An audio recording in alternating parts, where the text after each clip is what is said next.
There's something insanely satisfying about buying one game and finding multiple games within it.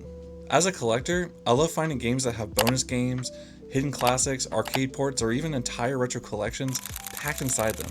It feels like I'm discovering a hidden treasure. Sometimes developers would hide full retro games as unlockables. Sometimes they were rewards for beating a game, and sometimes they were so hidden that most people didn't even know they even existed. So today I want to talk about some of my favorite games that actually have other games inside them. And honestly, this is one of the coolest things that gaming used to do.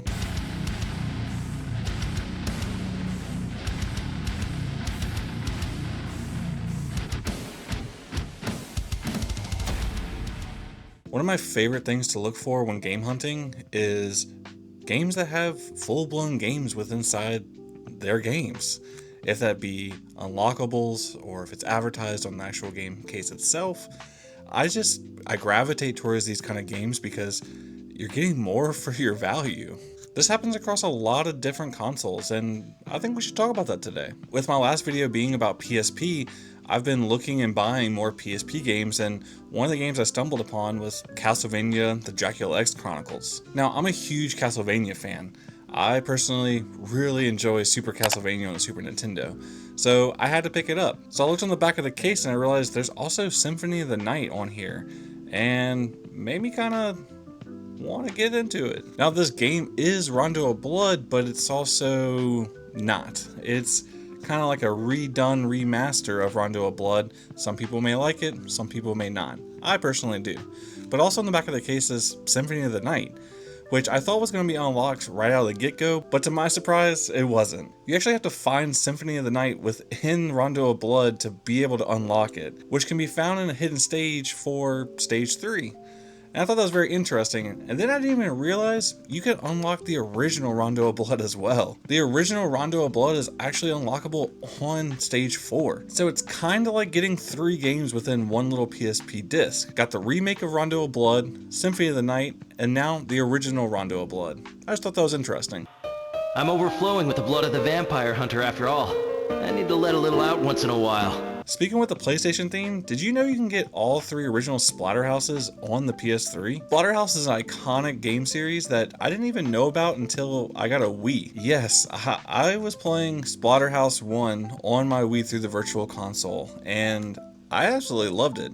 I didn't even know what a TurboGrafx was back then when I had my Wii, but I shortly learned. They made a new Splatterhouse game on the PS3 and on Xbox 360, and guess what? You can unlock the original Splatterhouse 1, 2, and 3 on there. And what's awesome about that is you unlock it through the progression of just playing the story. What? And what's even better? Doesn't even matter what difficulty you're playing on. Now, with the price of the Splatterhouse game rising on PS3 and Xbox 360, I'd rather just pay one price and get 4 games out of it. Now, this next game has a ton of arcade games built within the game itself. We're talking about Yakuza Zero, one of my favorite games of all time.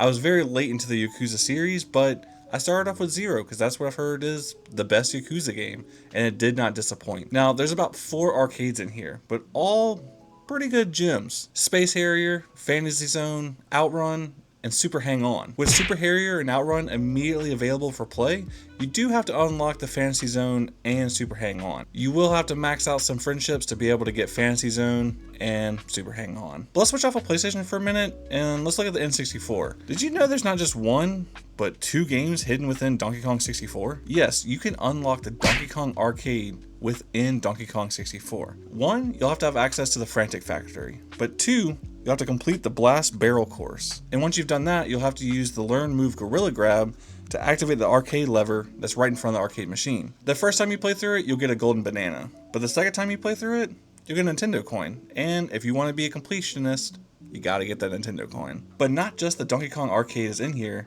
you also get this game called Jetpack. Jetpacks is actually a game that came out on the ZX Spectrum and the VIC-20, some old school computers from the 1980s. While I'm not too familiar with this game, it is pretty cool to see this within a Donkey Kong 64 game. Jetpack is a flying around shooting game where you're trying to get as much as points as possible while also trying to avoid enemies and shoot things down. It's pretty cool, and I never even knew this, and I grew up playing with Donkey Kong 64. Well, while we're talking about Nintendo, let's talk about my favorite console of all time, the Nintendo GameCube. Now, I am a huge Ninja Turtles fan.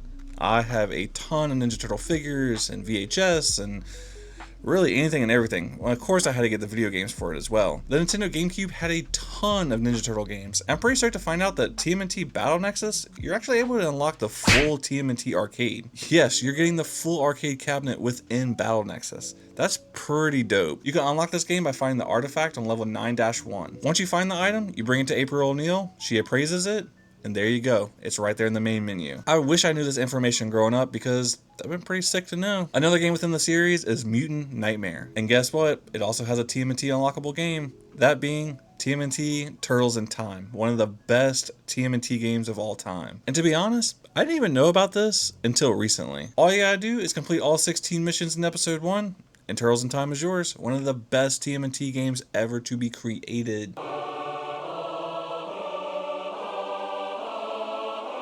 And before I get to the last game on my list, I did want to mention some honorable mentions. 1, you can unlock the OG Metal Gear Solid and Solid Snake within the Metal Gear Solid HD collection. 2, did you know you can unlock the full Maniac Mansion game in its entirety within Day of the Tentacle Remastered Edition?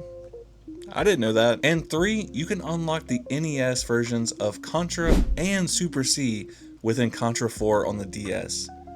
I think I need to go buy a Contra 4 on the DS now. But my last game on the list is a GameCube game, one of the best consoles of all time, in my opinion. That is Animal Crossing. Animal Crossing has 19 NES games within its own game. That is a crazy amount of games. Most of these games are obtained by Nook's Lottery or visiting other islands or even digging up treasure. But there's a special 4 games that are pretty hard to get if you're not a cheater. But you can get a ton of cool games on there like Donkey Kong, Balloon Fight, Excite Bike.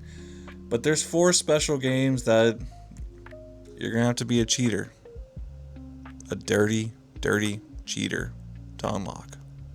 Unless you got some money. Now you can get Ice Climbers and the original Mario Brothers if you got some fat money or you're a cheater. Now there was e-reader cards for Animal Crossing and you could get Ice Climbers and Mario Bros on these cards, but they are catching like a ton of money now. Like, look at this. This is a crazy price. Why would you pay that much for e-reader cards? Just get an action replay. Now these next 2 games you can't unlock unless you have an action replay or some kind of cheating device to get them. And that is The Legend of Zelda and Super Mario Brothers. But you will need to bust out the action replay, cheat your way to get all these 19 games, but it's pretty freaking awesome. Honestly, I wish more modern games still did this.